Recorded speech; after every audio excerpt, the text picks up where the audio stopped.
Okay, welcome back everybody. I'm blown away by the response to my last video. I'm glad you guys liked it. There's so many views and likes and comments. That one was titled Bitcoin Core Betrayed the Community. So I wanted to make a quick follow-up video to that. It's probably going to be pretty quick because I tried doing this with Loom and I screwed it up and you couldn't see my screen. So this is take two. And I just want to show you a few different things that are going on. And first one here is a LinkedIn post containing a screenshot from Twitter. Apparently Peter Todd, who's a Bitcoin Core developer, admitting that to Samson Mow that he was paid for this pull request that would include removing the limits on op return, allowing for all kinds of spam to be included on the Bitcoin blockchain.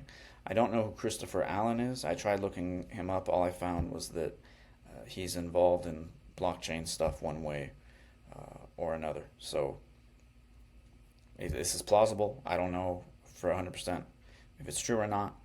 It's not a personal attack on any one person, but it does explain a lot. A lot of people have been speculating that maybe there's some financial incentive here for the core devs because it doesn't make any sense why they would introduce this change at this time. It's not needed. It serves no purpose. The only thing it would accomplish would allow people to put more arbitrary data in the blockchain, which could have various use cases, but also drive up fees, which would benefit miners. Even though the block reward is plenty incentive right now, 3.125 Bitcoin is over $300,000 right now, and assuming the price of Bitcoin continues to rise, that will be the case for some time. Although over time, the block reward does go down. Eventually, fees will be the only incentive, and maybe it will be an issue at some point, and we'll need to include arbitrary data in blocks to fix that or something. But making that argument right now doesn't make any sense to me, and that's one of the arguments people were making here in this thread, a LinkedIn post that I made, just talking about why. I started off saying, a lot of people are focused on price of Bitcoin. It's over 100,000 yen. Oh my God. But there's not. When I made this 5 days ago, there didn't seem to be as much talk of this Bitcoin Core problem. But now there does seem to be a little more of it, thankfully. And another thing I just learned right before I started this video was that apparently the latest version of Core, which is 29.0, doesn't contain this feature. It didn't merge the pull request that removes the limits on op return, which I thought it had. I thought Samson Mow had said it did, and other people too. But some people were correcting me on Twitter saying that that's not the case. So maybe it hasn't happened yet. Again, it's one of those things. There's so much happening and so many people saying so many different things that it's almost kind of hard to know what's true and what's not. And again, I'm not a developer. I'm not going to go on GitHub and read the code and all that. Even read the pull request because I probably won't understand what's happening, to be honest. But that doesn't mean my opinion doesn't matter. Same is true for you, which I'm sure many of you watching are in a similar situation, or you're brand new to this whole thing really and kind of have no idea what's going on. For me, I was here for the block size wars in 2017, and I was not nearly as involved back then. I didn't run a node or anything like that. Today, thankfully, I do run a full node, and I will not be updating to the latest version of Bitcoin Core. For now, I'm just running an older version. I'm probably going to switch to knots at some point soon. And here's a little meme I made that, in my opinion, exemplifies the attitude of a lot of Bitcoin Core developers recently. They're just calling everyone retarded left and right if you don't agree, and saying we need to do this, even though they don't really have any good arguments for why it needs to be done right now. And they're just looking down on everyone saying, we need to do this, we're going to do this, we should do it. If you don't agree, then you're retarded. And that's it.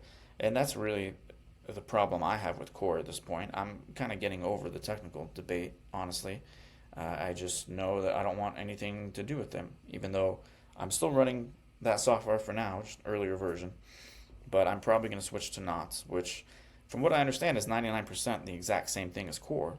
That's just these few little features that are tweaked and give you the ability to customize your node and all of that. Again, that's just my understanding of it so far. And I want to show you a few people worth following or listening to, in my opinion, when it comes to all of this. Amir Taaki has been around forever. He's OG Bitcoin dev since 2010, like his bio says. And here in this post, this is a great thread. He says, the filters do work. If they didn't, there'd be no need to remove them. People saying otherwise are lying. And that's it. The only people who don't want the filters are the ones who want to deploy certain things on the blockchain, basically, is what he's saying. And this whole thread, he's got people telling him he's wrong, and he has really good counterpoints because he knows the stuff really well. There's also Adam Back. I just thought of it. I didn't have this planned for this video, but I just thought of it, and I wonder if I can. He's talking about MicroStrategy here. I wonder if I can find. No, he posts a lot. I'm probably not gonna be able to find it. Oh wait, I can find it on my page because I retweeted it. It's right. Hold on. I'm gonna find it. Here it is. He's saying that, people should explain the rationale for why, saying that what spilled over to Twitter from GitHub doesn't have an argument for deleting the filters, whereas people are making the argument for not deleting the filters. There's a lot more people making that argument. And he's asking for a summary here. Too long, didn't read GitHubbers. No one replied. Not a single, other than, Samson Mao, of course, because that's who Adam Back was replying to. But yeah, nobody replied. There's 17,000 views on this tweet. You got to assume at least a few of them might have been developers, right? And nobody replied, probably because they know that Back would destroy them because they don't have a really good argument. And that's it. To me, that says a whole lot right there, because Adam Back also is similar to Amir Taaki in the sense that they're both developers that have been around since the early days. Adam Back was actually cited in the Satoshi white paper for his work on Hashcash. I think I mentioned that in the last video. But anyway, what else? Bitcoin Mechanic on YouTube. Check him out. This video is a really good one. I think this is my favorite. I learned a lot from that one. And this is a longer one of just him talking. And there's also this debate. I watched like the first 20 minutes of it or so, kind of got over it because, again, the core developers just aren't really making sense. They have good rhetorical arguments in the way that they make it sound like it's just a matter of fact that you should do this thing. But then when you hear any other perspective, you realize that it doesn't really make sense. And especially for people who want Bitcoin to be a monetary network, removing these filters just does not make any sense. Another good source, Matthew Crowder's Bitcoin University. I've been watching him for a while. He makes these really good short videos, usually like 10 to 15 minutes or less. A lot of these are less than 10 minutes. And he's got stuff on Core, on running your own node and knots and all this stuff. So highly recommend him. Something he does in his videos is use blankslate.io, which I'm going to steal the idea for a second here. I just want to kind of wrap this up by saying that all this arguing back and forth is getting tiresome. It's more or less pointless by now. Just run your own full node and run the version of the software you think is best, and that's all that really matters. That's how you make your voice heard.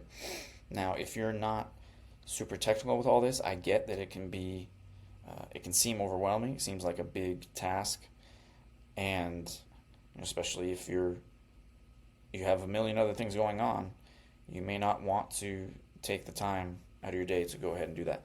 I put it off for a long time. I've only been running a node for like the last year and a half or so, and I was originally doing it with Raspberry Pi. So the three main options are Raspberry Pi, an old laptop, or a home server like Umbrel or Start9. And in terms of price, a laptop is going to be the cheapest. Raspberry Pi is a little more expensive, and a home server is going to be the most expensive, but also the easiest for those who are less technical.